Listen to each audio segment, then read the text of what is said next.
The plan to take Jabba's palace was a simple one. And with any luck, by day's end, we'll all be rich and Bib Fortuna will be dead. The first step in our plan, Jin Darn and I fly to the top of the security tower and take out any guards that could give early warning to our attack. We do this while Fennec Shan provides cover fire. We get word from inside that our attack on the guard tower has gone unnoticed. Cad Bane, Black Chrysanthemum, Bosk, and Dengar all casually patrol the inside of Jabba's palace. How did they get into Jabba's palace, you ask? Well, they're four of the most notorious bounty hunters in the galaxy, and all have an open invitation to enjoy the amenities of Jabba's palace anytime they wished. It's how Jabba kept them close by when he needed them, and the reason I chose them for this mission. All of a sudden, out of nowhere, a loud roar that had not been heard in the halls of this palace in over 5 years shakes the very foundation, and everyone freezes. And then they rush to the window to confirm their suspicions. And sure enough, they knew that unmistakable roar. And a Rancor was trying to tear down the front gate.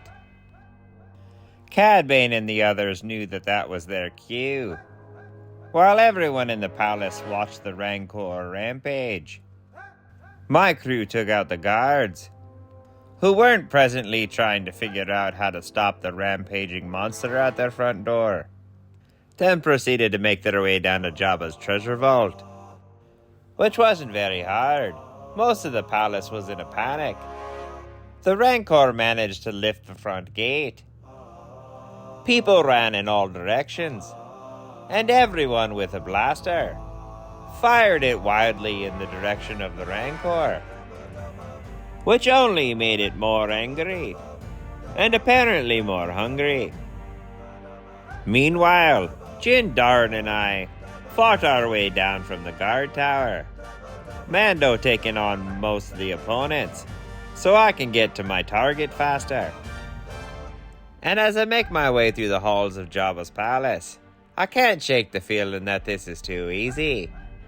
There is some resistance, but not the resistance we should be facing.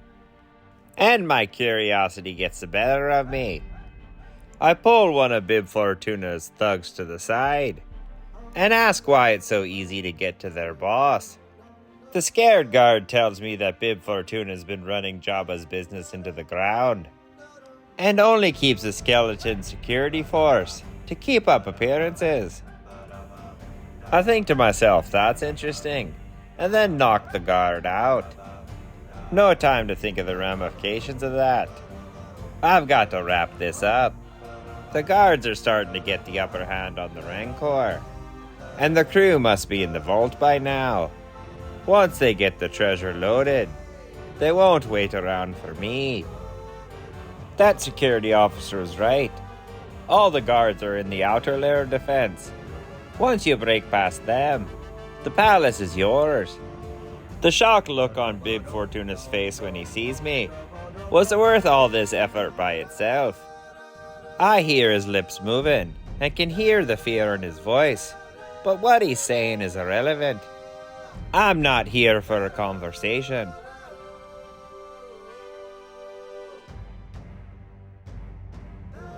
I had barely pushed Bib Fortuna off the throne and had no time to look for the security controls before I heard a weaselly voice call out from the corner of the room.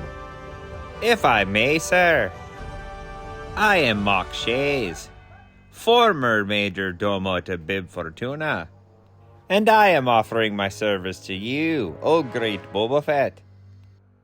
I replied, I'm not looking for an employee.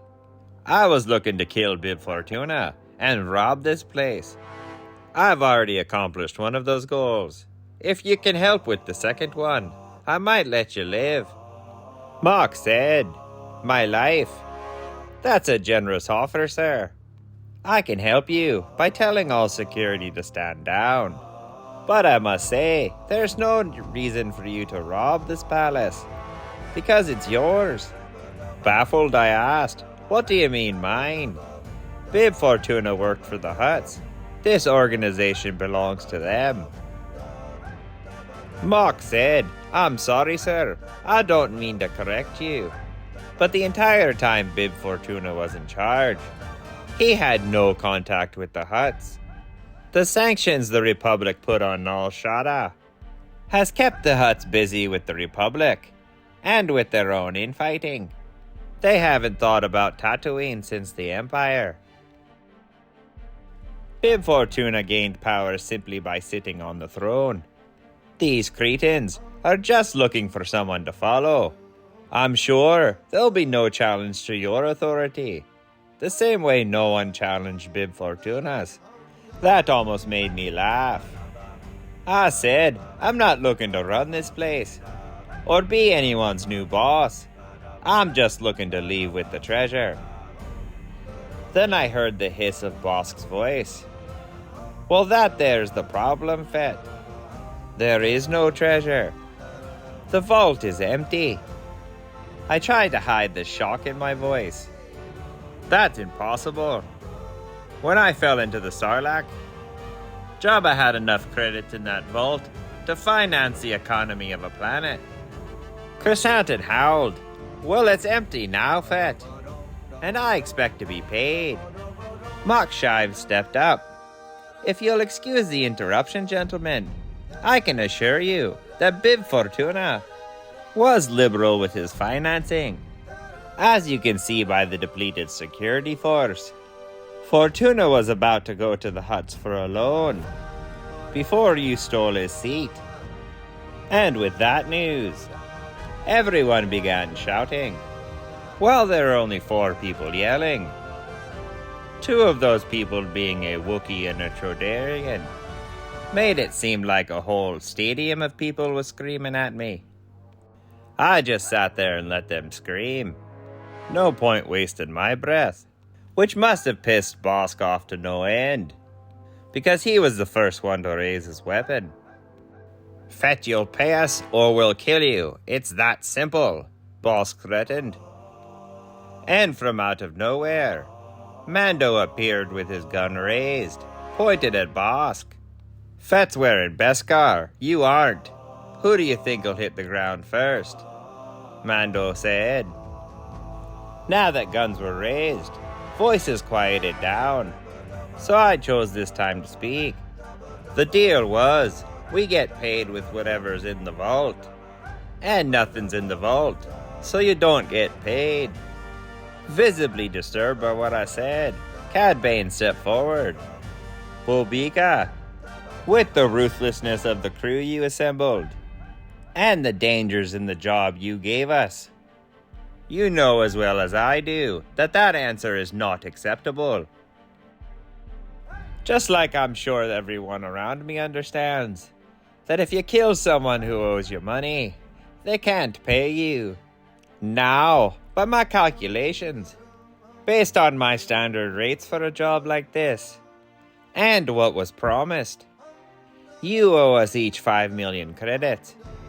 Any negotiations in the price, or payment plans, or any changes to the deal at all, must be made with each individual member of the group. But I, for one, will be holding firm to what I just laid out. I'll see you in the month, Fett." And with that, all but Fennec Shand and Din Djarin left. I guess they all liked Cad Bane's terms. Mando speaks up. "It might have just been easier to take out a $35 million bounty on Bib Fortuna." And I chuckle. "Yes, but then I wouldn't be able to kill him. Thank you for having my back there with Bosk." Mando said, "No problem. I think it's reflex for me. If someone's pointing a gun at a Mandalorian helmet, I just draw my blaster." I said I want to apologize. I'll put the credits together and pay off my debt to you as soon as I can. As Mando turns and heads for the door, He says keep the credits, Fett. With a man like you, favors are more valuable. And then I turned to Fennec Shand. And what of you, Fennec? The money I owe you for this job puts me in the red with you. You're free to go if you want. Fennec responds by saying, my debt to you is more than monetary.